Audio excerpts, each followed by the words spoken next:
అందరికీ నమస్కారం. ఓ శ్రీ వెంకటేశాయ నమః. మనం ఇప్పుడు చూస్తున్నటువంటి ప్రదేశం చిలుకూరు గుట్ట, చిన్నపెండ్యాల దగ్గర ఈ యొక్క చిలుకూరు గుట్ట అనేది ఉంటుంది. ఈ చిలుకూరు గుట్టలో స్వయంభూ శ్రీ వెంకటేశ్వర స్వామి కొలువైనారు. ఈ యొక్క చిలుకూరు గుట్టను మనం బుగులోని గుట్ట కూడా అంటాము. ఈ యొక్క గుడి విశిష్టత ఏమైంది, ఇక్కడ వెంకటేశ్వర స్వామి వారు ఏ విధంగా వెలిశారంటే, శ్రీ వెంకటేశ్వర స్వామి తన కళ్యాణం కోసం కుబేర స్వామి వద్ద అప్పుగా తీసుకుంటాడు. అటువంటి అప్పు కట్టలేని సమయంలో శ్రీ వెంకటేశ్వర స్వామి గారు భయపడి ఈ యొక్క బుగులోని గుట్టలో జాక్కుంటాడు అన్నమాట.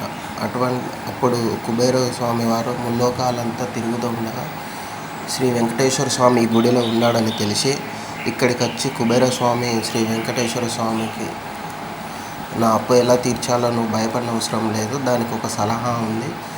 నువ్వు నీ వివాహానికి నా వద్ద తీసుకున్నటువంటి డబ్బును వడ్డీ రూపంలో నాకు చెల్లించవచ్చు, ఆ విధంగా నా దగ్గర తీసుకునేటప్పుడు తీర్చవచ్చు అన్న సలహా ఇవ్వడంతో శ్రీ వెంకటేశ్వర కొద్దిగా ఆ గుహ నుండి బయటికి వచ్చి స్వయంభుగా ఆ ఒక్క గుట్టలో మనకు శ్రీ వెంకటేశ్వర స్వామి వెలుస్తారు.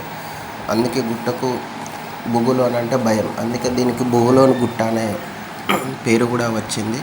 ఈ గుట్ట పైన కూడా మనకు అఖండ జ్యోతి అనేది ఎప్పుడు నిత్యం వెలుగుతూ ఉంటుంది.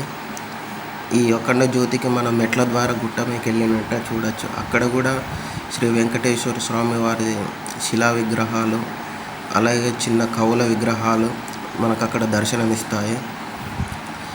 ఇది అందరు చూడదగిన ప్రసిద్ధం, ఎంతో ప్రశాంతంగా విశాలంగా మనకు ఉంటుంది. ఓం నమో వెంకటేశాయ.